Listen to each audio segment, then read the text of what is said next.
안녕하세요. 저는 이다혜 전도사라고 합니다. 만나 뵙게 되어서 정말로 반갑습니다. 저라는 사람은 두 가지의 방면에서 소개해드릴 수 있을 것 같은데요. 먼저 저는 기독교 대한성결교회 예가교회에서 어린이 부서를 맡고 있는 어린이를 아주 사랑하는 이다혜 전도사라고 합니다. 그리고 저는요, 방금 목사님께서 말씀해 주셨던 대로 온맘 다해라고 하는 유튜브 채널을 운영하고 있는데요. 사실 원래 저는 전도사가 되기 이전에 재즈 피아노를 전공했었던 뮤지션이었어요.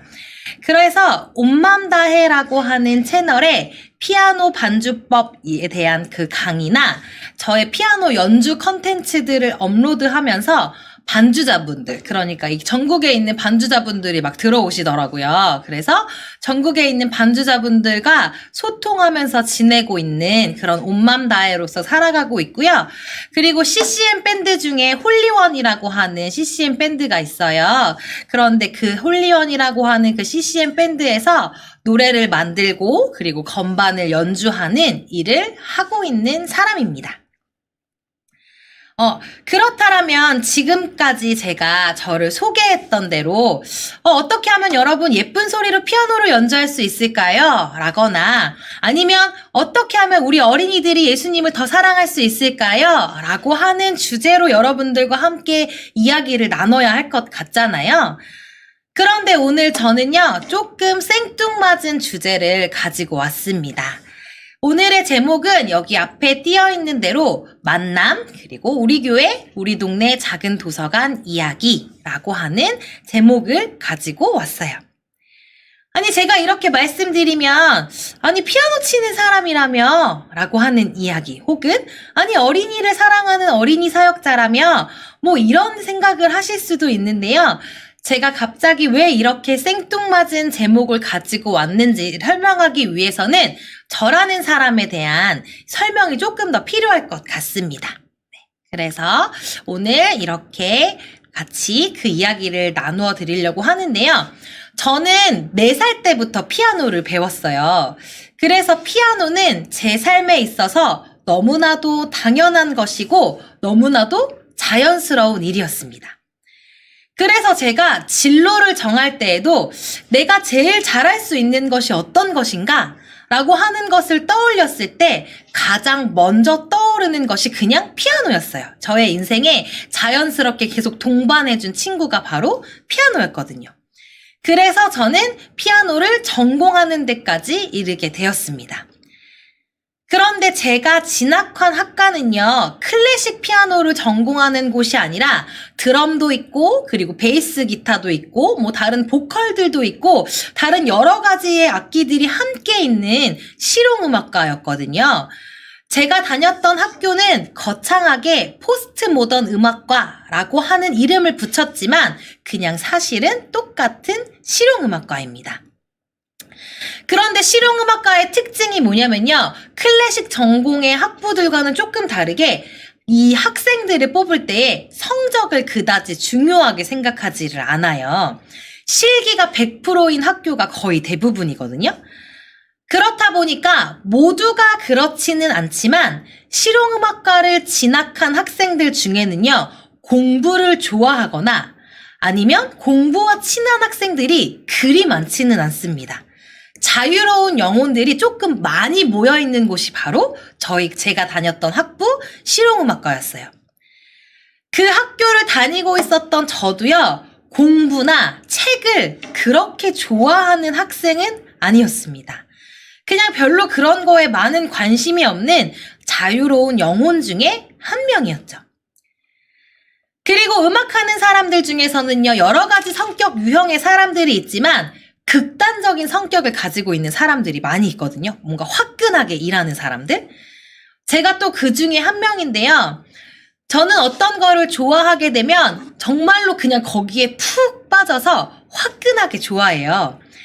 아니면 좋아하지 않는 것은요, 아예 관심이 하나도 없어요. 그러니까 너무 좋아하거나 아예 관심이 없거나. 완전 이렇게 극단적인데 저는 대학생 때까지는 이것저것 다른 것에 많이 빠져서 지내다가 어떤 계기로 예수님께 그냥 확 빠져버린 순간이 있었습니다. 그래서 그동안은 다른 것에 꽂혀서 살다가 하나님의 은혜로 이제는 예수님께 꽂혀버리게 된 거예요. 그런데 제가 극단적인 성격이라고 말씀드렸잖아요. 그래서 저는 극단적이니까 예수님을 또 극단적으로 너무 좋아하게 된 거예요. 그래서 나는 학부를 졸업한 후에는 신학대학원을 가야겠다. 이렇게 생각을 하게 된 거죠. 그만큼 예수님을 너무 사랑하게 되었고, 그래서 저는 재즈 피아노를 치었던 뮤지션에서 지금의 이다의 전도사가 되었습니다. 전도사가 된 이후에는 지금 제가 섬기고 있는 예가교회에서 어린이 부서를 맡게 되었고요. 이따가 후반에 조금 더 자세히 말씀드릴 건데, 이 예가교회에서 운영하고 있는 우리 동네 작은 도서관에서 다혜쌤이라고 하는 또 하나의 별칭을 갖게 되었습니다. 그런데 아까 제가 말씀드리기를 저는 공부나 책을 별로 좋아하지 않던 자유로운 영혼을 가진 학생이었다고 말씀드렸잖아요. 그런데 제가 또 성격이 극단적이기도 해서 예수님을 너무 사랑하게 되고, 그러니까 예수님이 너무 궁금하게 되니까 예수님을 더 알고 싶은 거예요. 그래서 제가 그때 선택했던 방법이 어떤 거였냐면, 누가 시키지도 않았는데 예수님에 대한 책을 자연스럽게 찾아 읽기 시작했던 일이었습니다. 이후에 저는요, 자연스럽게 책을 좋아하는 사람이 되었고, 이전에는 기독교에 관련된 책만 읽게 되었다라면, 저희 교회 담임 목사님이신 최경선 목사님이나 아니면 어깨동무학교의 교장 선생님이신 윤은성 목사님과의 만남을 통해서 인문학이나 역사나 문학 등의 조금 더 다양한 책의 분야를 접하고 읽게 되었어요. 그런데 또 제 성격이 극단적이니까 이번에는 책에 빠져서 책을 아주 열심히 읽었겠죠. 그런데 이상하게도 다른 분야의 많은 책을 읽을 때에도 분명히 흥미를 느끼고 재미가 있기는 한데, 유난히 저의 마음을 뜨겁게 하는 분야의 책이 있었습니다. 그거는 바로 역사에 관련된 책이 이런 저의 마음을 뜨겁게 해주는 책이었어요. 모르겠는데 그냥 역사에 관련된 책만 읽으면 마음 깊은 곳에서부터 알 수 없는 뭔가 뜨거운 마음이 저의 안에서부터 올라오더라고요. 역사 속에 나오는 인물들은 각 인물들마다 각기 다른 여러 가지의 많은 일들을 하셨지만, 이를 자세히 들여다보면 결국에는 하나의 이야기로 귀결되는 것만 같이 저에게는 보였습니다. 자신의 삶이 죽음이라고 하는 위험에 처하기도 하고, 자신의 가족을 아예 돌볼 수 없는 상황들이 되기도 하고, 그로 인해 자신의 삶이 아주 불편해질 수도 있는데, 그럼에도 불구하고 이웃을 위해, 나라를 위해, 그리고 아직 태어나지도 않은 후손들을 위해 자신을 아낌없이 나누어 주었던 사람들의 이야기로 이 역사의 이야기가 저의 안에 보이기 시작했어요. 그래서 이런 책들을 읽고 나면 제 안에는 늘 이런 질문이 남았습니다. 역사 속의 많은 인물들은 어떻게 하면 내가 아니라 다음 세대들과 내 나라의 후손들에게 조금 더 좋은 나라를 물려줄 수 있을까? 이것을 고민하며 살아갔는데, 과연 오늘 살고 있는 나는 무엇을 고민하며 살고 있을까? 늘 저에게 이런 질문을 던지게 됐어요. 나는 너무나도 나의 오늘, 나의 내일, 나의 미래, 이것들만 고민하며 살아가는 것이 아닐까라는 생각을 하게 되었습니다. 그래서 책 속에서 역사 인물들이 살았던 삶의 이야기를 마주하게 되면요, 제가 그동안 했던 고민들이 너무나도 부끄럽게 느껴지더라고요. 그러던 어느 날 제가 하나의 기사를 보게 되었는데요. 굉장히 건강했던 어떤 분이 병원 측의 명백한 실수로 목숨을 잃게 되는 일이 있었다라고 하는 기사였어요. 한마디로 의료사고라고 이야기할 수 있죠. 그런데 병원에서는요, 이 사건을 의료사고로 인정하지 않고 계속해서 이분은 원래 병사가 있으셔서 그냥 돌아가신 분이야 라고 병사를 주장한다라고 하는 기사였습니다. 그리고 제가 또 한 가지의 기사를 보게 되었는데요. 그 기사를 한마디로 말하면 이런 기사였습니다. 대기업과 한 개인의 법적 분쟁이 일어난 사건이 있었는데 변호사들이 다 대기업의 편만 들더라. 뭐 이런 기사였어요. 저는 이 기사를 보면서 굉장히 마음이 쓸쓸하고 슬펐던 기억이 납니다. 우리나라에서 의사나 변호사라고 하면 얼마나 많은 사람들이 선망하는 엘리트인가요? 그런데 모두가 부러워하는 똑똑한 사람들이 그렇게 열심히 공부해서 모두가 부러워하는 의사와 변호사가 되었는데 자기 혼자 살아보겠다고 다른 사람들의 눈에 피눈물 나게 하면 아무리 좋은 직업을 가졌다고 해도 과연 그게 잘 사는 인생이라고 말할 수 있을까? 라고 하는 생각이 제 안에 들게 되었어요. 그러면서 제가 맡고 있는 우리 어린이들이 생각나기 시작했습니다. 대한민국은 정말로 교육열이 높은 곳인데 우리 아이들이 과연 그냥 열심히 공부만 해서 좋은 성적을 받고 좋은 대학을 가서 좋은 직업만 가지면 좋은 어른이 되는 것인가? 이런 생각이 들더라고요. 그래서 저는 우연히 보게 된 두 개의 기사를 통해서 아이들을 맡고 있는 한 사람으로서 과연 나는 우리 아이들을 어떻게 교육해야 할 것인가? 라고 하는 깊은 고민에 빠지게 되었습니다. 이런 고민을 하고 있을 무렵 저의 마음에 뜨거운 불을 지핀 한 명의 역사 인물이 있었는데요. 그분의 삶이 제가 하고 있었던 우리 아이들을 내가 어떻게 교육해야 할 것인가? 라고 하는 그 질문에 대답을 해주시는 것 같았어요. 그분이 누구냐면 그분은 바로 조선 말기 일제강점기 시절을 사셨던 규암 김야견이라고 하는 분입니다. 이분의 이름은 우리에게 굉장히 생소하잖아요. 그런데 이분을 이렇게 설명드리면 그분이구나 라고 이렇게 말씀하실 수 있으실 것 같아요. 규암 김야견 선생님은요, 우리가 아주 잘 알고 있는 시인 윤동주의 삼촌이자 윤동주가 다녔던 명동학교의 교장 선생님이자 윤동주가 다녔던 명동교회의 목사님이셨어요. 이렇게 말씀드리니까 조금 더 이분이 익숙하게 다가오시죠. 김야견 목사님께서 어떤 삶을 사셨는지를 알기 위해서는요, 우리가 아주 잘 알고 있는 시인 윤동주의 삶을 보면 김야견 목사님이 어떤 삶을 사셨는지 알 수 있을 것 같습니다.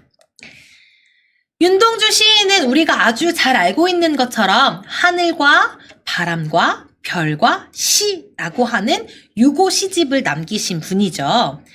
그런데 원래 이 시집의 제목은요, 하늘과 바람과 별과 시가 아니라 병원이 될 뻔했었다고 해요. 당시 일본은 우리나라의 말을 쓰지 못하게 했고 일본 말과 그리고 일본 글만 쓰게 했잖아요. 그래서 학교에서 하는 모든 수업은 일본어로만 했어야 했고 한국의 역사는 아예 배울 수도 없었던 시절이었죠. 뿐만 아니라 일본은요, 성을 일본식으로 고치도록 하는 창씨 계명을 강제로 시행했고요. 창씨 계명을 하지 않으면 엄청난 불이익이 발생하도록 했습니다. 그리고 더 이상 우리나라의 말로 쓰여있는 신문을 발간하지 못하도록 그렇게 했었죠. 이런 시대를 살고 있었던 윤동주 시인의 눈에는요, 조선이 슬픔으로 가득 차 보였고 조선에 있는 모든 사람들이 온통 환자투성이로 보였던 것 같아요. 그래서 시집의 이름을 병원이라고 하려고 했었던 거죠. 그래서 어느 순간부터 윤동주의 시에는요, 윤동주가 느꼈던 슬픔이나 깊은 고뇌나 괴로움들이 고스란히 짙게 배이기 시작했습니다. 그런데 윤동주는요, 독립운동에 자신이 직접 나서지 못하고 가만히 앉아서 시만 쓰고 있는 자신의 모습을 무척이나 괴로워했던 청년이었어요. 그래서 윤동주는 이런 부끄러움을 마음을 담아서 자신의 시에 꾹꾹 이런 마음을 눌러 담아서 서시라고 하는 시를 쓰면서 하늘 아래 한 점 부끄러움이 없는 삶을 살기를 다짐했습니다. 그리고 모든 죽어가는 것을 사랑하는 마음으로 자신에게 주어진 길을 묵묵하게 걸어가기를 다짐했어요. 그런데 이때 윤동주에게 한 가지 문제가 생기죠. 일본으로 윤동주가 유학을 가려고 하는데 유학을 가기 위해서는요, 반드시 창씨 계명을 했어야 했습니다. 이때 윤동주는 아주 깊은 고뇌에 빠졌습니다. 내가 창씨 계명을 하고서는 유학을 떠나야 하는가? 아니면 창씨 계명을 하지 않고 그대로 이곳에 남아 있어야 하는가? 아주 깊은 고뇌에 빠졌다가 윤동주는 결국 히라노마 도주라고 하는 이름으로 창씨 계명을 하게 됩니다. 이때 윤동주는요, 아마도 말로 다할 수 없는 괴로움을 느꼈던 것 같아요. 죽는 날까지 하늘을 우러러 한 점 부끄러움이 없이 살고 싶었는데 내 자신이 너무나도 부끄럽게 느껴졌던 거죠. 그래서 윤동주는 이때 자신을, 그리고 자신의 이름을 부끄럽게 여기면서 우리가 아주 잘 알고 있는 참회록이라고 하는 시를 한자 한자 써내려갔습니다. 그런데 과연 윤동주는 윤동주 자신이 생각했던 것처럼 정말 그렇게 부끄럽기만 했던 삶을 살아갔던 걸까요? 윤동주는 그토록 자신이 사랑했던 조선이 슬픔으로 가득 차 있는 모습을 바라보면서 날마다 슬퍼했었던 학생이었잖아요. 만약 이때 윤동주가 조선을 사랑하지 않았다면 과연 슬픔에 빠진 조선의 모습을 보면서 슬퍼했을까요? 아마도 윤동주가 우리나라를 사랑하지 않았다면 나라에 무슨 일이 일어나든지 일어나지 않던지 아무런 관심이 없지 않았을까라는 생각을 해봅니다. 그리고 슬픔에 빠진 조선을 위해서 아무것도 하지 못하는 자신을 괴로워하지도 않았을 것이고 부끄러워하지도 않았겠죠. 윤동주는요, 조선어로 글을 쓴다라고 하는 것은 감옥에 갇히고 죽임을 당할 만한 아주 위험한 일이었음을 알았음에도 불구하고 계속해서 조선어로 시를 써내려갔습니다. 윤동주에게는 한글로 시를 쓰는 게 곧 독립운동이었던 거예요. 그래서 우리는 윤동주 시인을 펜으로 저항했던 저항시인이다 라고 부르고 있죠. 이렇게 펜으로 일본에게 저항하면서 살았던 윤동주는요, 감옥에서 알 수 없는 주사를 맞다가 결국 독립을 보지 못하고 감옥 안에서 죽음을 맞이하고 맙니다. 그때 그의 나이는요, 28살이라고 했던 아주 젊은 청년의 나이입니다. 28살이면 정말로 꿈이 많을 청년의 젊은 나이죠. 윤동주는 집에 돈도 있었고 공부도 할 만큼 했었던 사람이었기 때문에 나라의 어려움과 아픔을 모르는 척하면 충분히 모르는 척을 할 수도 있었던 사람이었어요. 그러나 윤동주는 이를 외면하지 않았습니다. 윤동주는 나라와 민족이 당하고 있는 슬픔과 어려움을 온 몸으로 함께 느끼고 슬퍼했던 사람이었고요. 나라와 민족이 당하고 있는 슬픔과 어려움에 대해서 자신만의 방법으로 싸우다가 아주 자랑스러운 죽음을 맞이한 한 사람이었습니다. 그런데 윤동주의 삶을 보면서 제가 주목해서 보고 싶은 지점은요, 바로 이 지점입니다. 윤동주는 충분히 나라의 아픔을 모르는 척하면 살 수 있었는데 왜 나라의 아픔을 모르는 척 할 수 없었는가? 그래서 윤동주는 왜 굳이 불편하게 살았는가 하는 지점이요.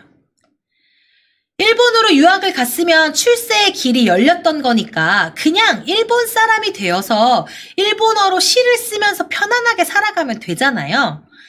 그런데 그럼에도 불구하고 윤동주는 왜 조선인으로 남아서 조선어로 계속 시를 쓰고 자신에게 주어진 길을 묵묵히 걸어가는 삶을 살았던 걸까요?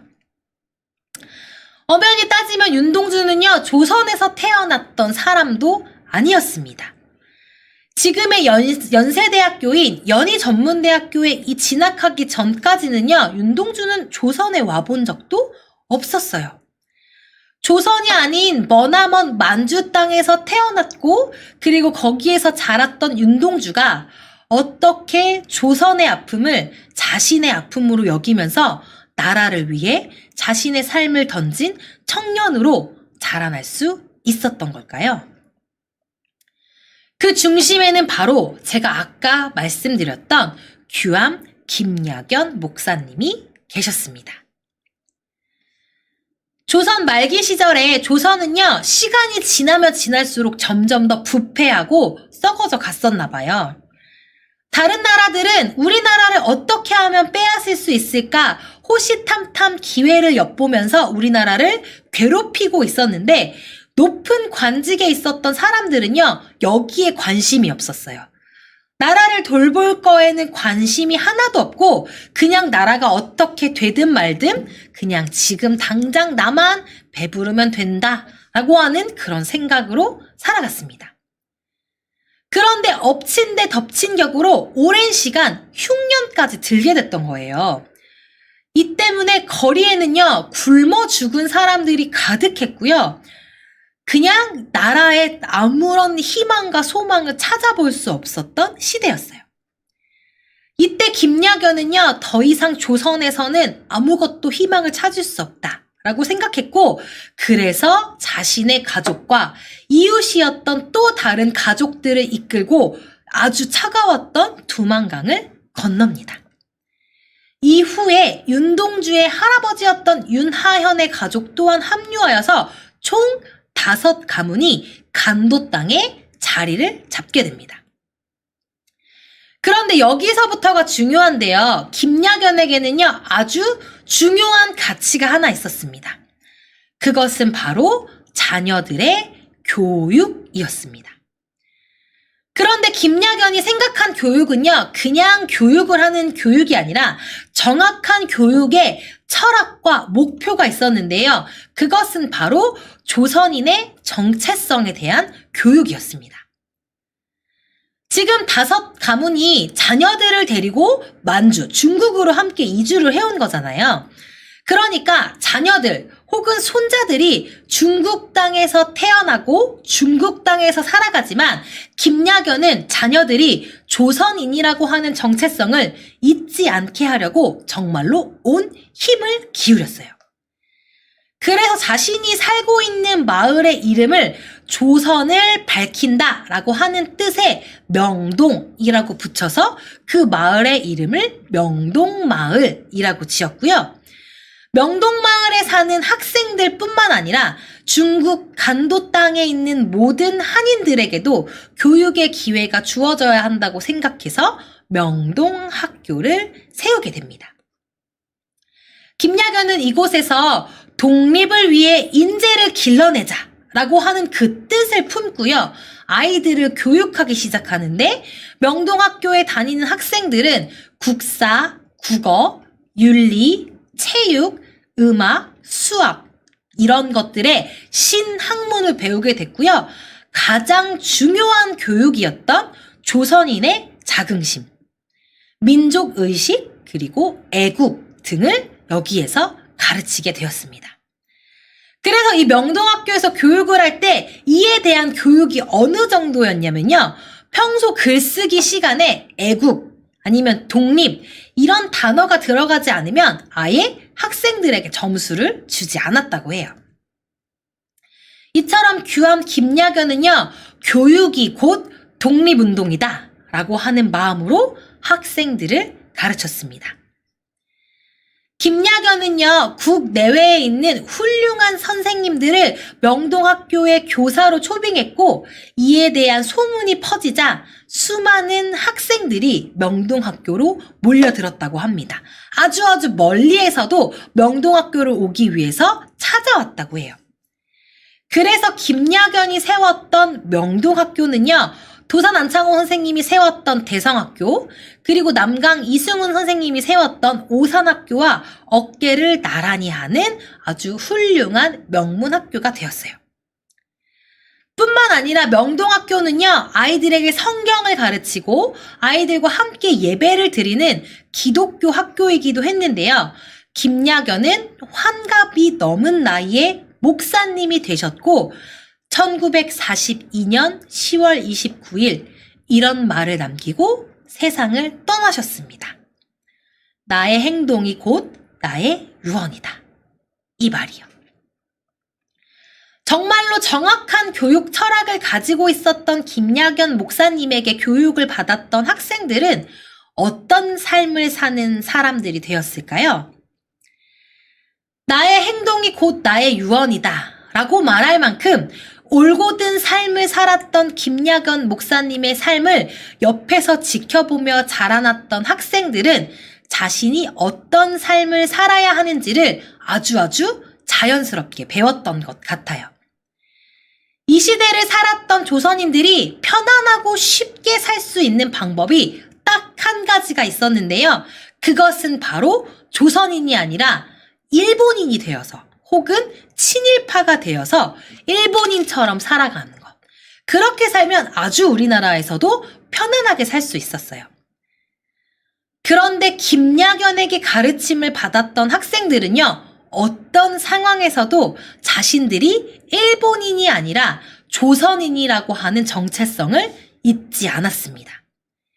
그들이 배웠던 조선인이라고 하는 이름은요, 부끄럽거나 숨겨야 하거나 포기해야만 하는 이름이 아니라 너무나도 자랑스러운 이름이었기 때문에 그랬습니다.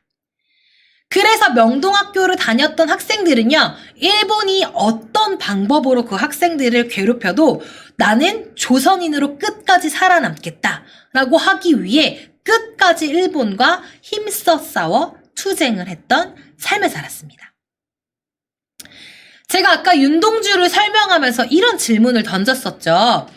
윤동주는 왜 나라의 아픔을 충분히 모르는 척하며 지낼 수도 있었는데도 불구하고 왜 나라의 아픔을 모르는 척할 수 없었던 삶을 살았던 걸까? 윤동주는 이런 삶을 살았기 때문에 28살이라고 하는 꽃다운 나이에 감옥에서 죽게 되었던 거잖아요.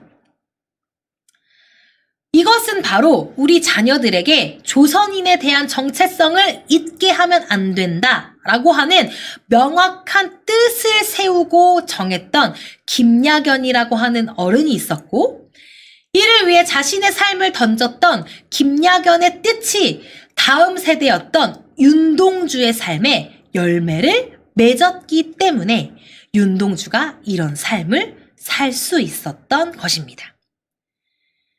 그런데 사실 우리에게 윤동주라고 하는 사람의 삶이 많이 알려져 있었지만 윤동주의 친구이자 광복군에게까지 참여했던 독립운동가 송몽규, 아니면 문익환 목사님, 이 분들이 다 김야견 목사님의 삶을 보고 자랐던 명동학교의 학생들이었고요. 이들뿐만 아니라 명동학교를 졸업한 학생들은요, 이름 없고 빛도 없는 곳에서 나라를 위해 희생하는 이름 없는 영웅들이 되었다고 합니다. 다른 사람들과 나라의 아픔들을 외면하지 못하고 시대를 끌어안고 책임지는 참된 신앙인이자 참된 엘리트의 삶을 살게 된 것이죠. 그렇다면 다시 돌아와서 제가 서두에 말씀드렸던 우연히 보게 되었던 두 가지의 기사 기억나시죠? 이 기사를 통해서 제 안에 이런 질문이 생겼다고 했잖아요. 대한민국은 정말로 교육열이 높은 곳인데 우리 아이들이 과연 그냥 공부만 열심히 해서 좋은 성적을 받고 좋은 대학을 가서 좋은 직업을 갖기만 하면 되는 것인가? 나는 과연 아이들을 맡고 있는 한 사람으로서 우리 아이들을 어떻게 교육해야 할 것인가? 이런 질문이 제 안에 생겨났다고 말씀드렸죠. 이때 제가 여러 가지 고민 끝에 내렸던 결론과 다짐이 어떤 거였냐면, 내가 김야견 목사님과 같은 사람이 되어서 윤동주와 같은 참된 신앙인을 만들자라고 하는 것이 제가 내렸던 결론과 다짐이었습니다. 우리 아이들이 열심히 공부해야겠죠. 그리고 좋은 성적도 얻어야겠죠. 그러나 제가 맡은 아이들만큼은 그저 열심히 공부를 하고 좋은 성적을 얻어서 다른 사람들이야 아프던지 말던지 다른 사람들이야 어떻든지 상관없이 자기 혼자서만 잘 먹고 잘 사는 똑똑하기만 한 어른으로 자라나게 하면 안 되겠다는 생각을 했습니다. 제가 맡은 아이들만이라도 공부 열심히 하고 좋은 성적을 얻는 것도 중요하지만 다른 사람들의 아픔을 외면하지 않는 어른으로 자라났으면 좋겠고 우는 자와 함께 울 수 있는 어른으로 자라났으면 좋겠다는 생각이 들었어요.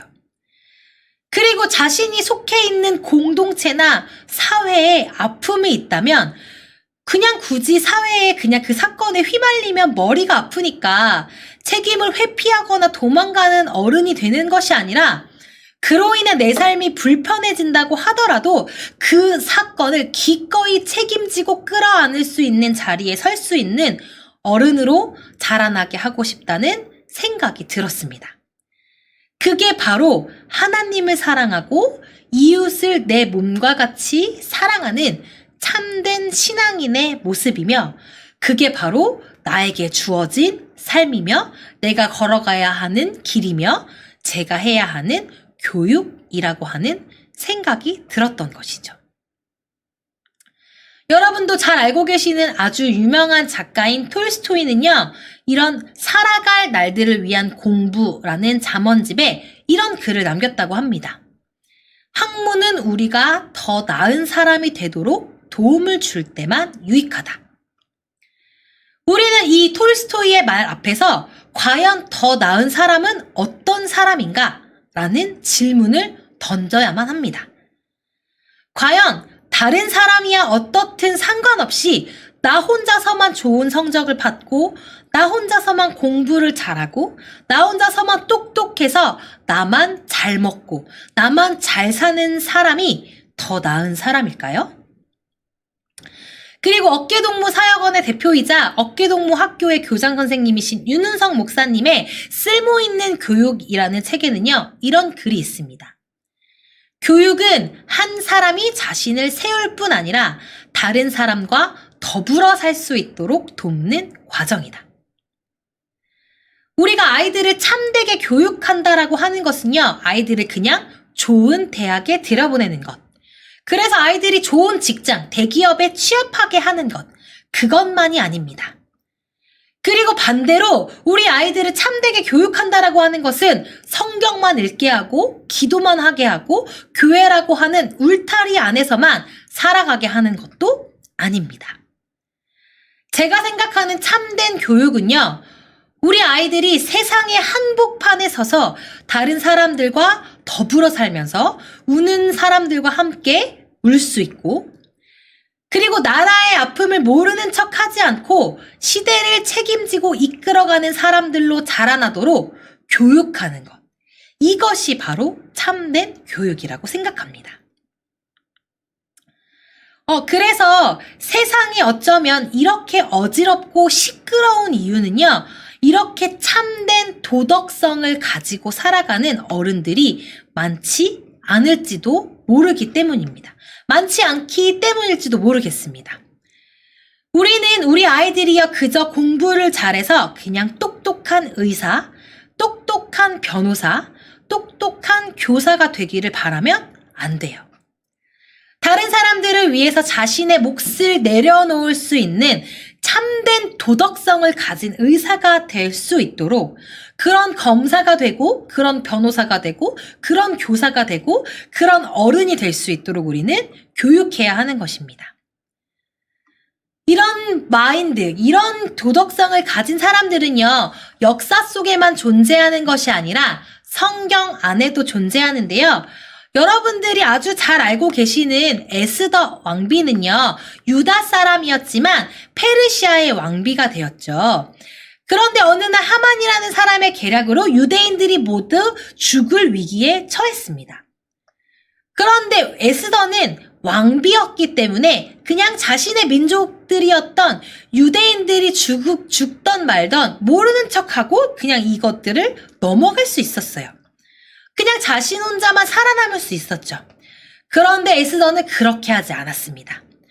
왕이 먼저 부르기 전에 왕에게 나아간다면 자신이 죽음을 당할 수도 있었지만 그냥 나는 그로 인해 죽으면 죽으리라 하면서 왕에게 나아가는 거죠. 나의 나라가 지금 통곡에 빠져서 두려움에 떨고 있으니까 충분히 모르는 척하면 할 수 있겠지만 그냥 나는 불편해져도 상관없다. 내가 죽음을 당해도 상관없다. 내 이웃의 그리고 내 나라의 아픔을 모르는 척하지 않고 우는 자와 함께 울겠다. 이웃을 위해 나의 몫을 내려놓겠다. 시대를 책임지고 나라를 책임지는 삶을 살겠다. 라고 마음을 먹고 왕에게 나아간 것이죠. 마찬가지로 느헤미야는 어떤 삶을 살았을까요? 느헤미야는 페르시아 왕의 술 맡은 관원장이었잖아요. 술 맡은 관원장은요, 가장 왕이 신뢰하는 사람이 맡을 수 있었던 직책이었다고 합니다. 그런데 어느 날 너무 슬픈 소식을 들은 거예요. 자신의 나라인 남유다에 있는 예루살렘 성전이 불에 타 무너졌다는 소식을 들은 거죠. 그러면 이때 냉정하게 말해서 마찬가지로 느헤미야는요, 페르시아의 왕궁에 살고 있기 때문에 모르는 척해도 됐습니다. 남유다까지는 너무 거리가 멀기도 하고요. 그런데 느헤미야는 굳이 왕에게 나아가서 제가 저희 나라에 잠시 다녀오겠습니다 라고 하는 허락을 받고 남유다에까지 가서 굳이 무너진 성벽을 재건하는 일을 다시 합니다. 그래서 이 느헤미야의 지도 아래 성벽 공사가 완성되자 뿔뿔이 흩어져서 살고 있었던 유다 사람들이 다시 성벽 근처로 이사 올 수 있게 되었는데요. 그동안 유다 사람들이 너무나도 꿈꿔왔던 일들이 이루어지게 된 거죠. 이때 유다 사람들이 다시 성벽 근처에 모여 살게 되자 다시 한번 유다 사람들은 돈이 많은 사람들과 돈이 없는 사람들로 나누어지게 되는데 이때 느헤미야는요, 부자들을 꾸짖죠. 그리고 느헤미야는요, 가난하다는 이유로 차별당하거나 고통당하는 백성들을 보고 그냥 지나치지 못했어요. 우는 자와 함께 울어주고 우는 자의 아픔을 책임져주는 그런 삶을 느헤미야도 살았습니다. 그렇다면 여러분, 예수님은 어떤 삶을 사셨을까요? 예수님은 부자, 똑똑한 사람, 권력 있는 사람, 힘 있는 사람들의 친구가 아니라 약한 사람, 아픈 사람, 어려움을 당하고 있는 사람, 차별당하는 사람, 따돌림을 당하는 사람들의 곁에 계시면서 그들의 친구가 되어주셨죠.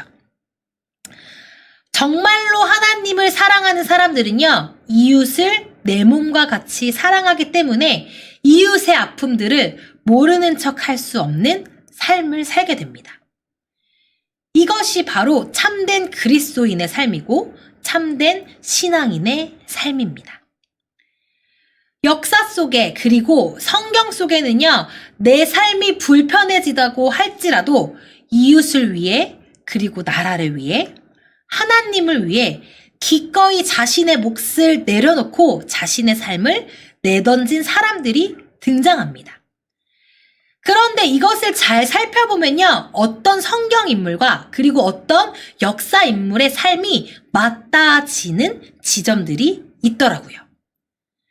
그래서 저는요, 한 사람의 성경 인물과 그리고 한 사람의 역사 인물을 매칭해서 신앙을 가진 한 사람의 그리스도인이 세상의 한복판에서 어떤 삶을 살아가야 하는지, 그리고 어떤 모습으로 이 세상을 살아가야 하는지를 아이들에게 교육하는 일을 하고 있습니다.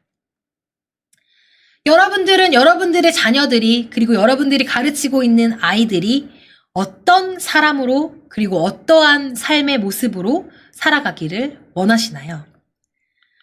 저는 제 주위에 있는 어린이들만이라도 자신 혼자만 잘 먹고 잘 사는 자기만 똑똑한 사람들이 아니라 우는 자와 함께 울고 나라와 시대의 아픔을 모르는 척하지 않고 나라와 그리고 이 시대 그리고 자기가 속한 공동체를 책임지고 이끌어가는 사람들로 자라나기를 간절히 기도합니다.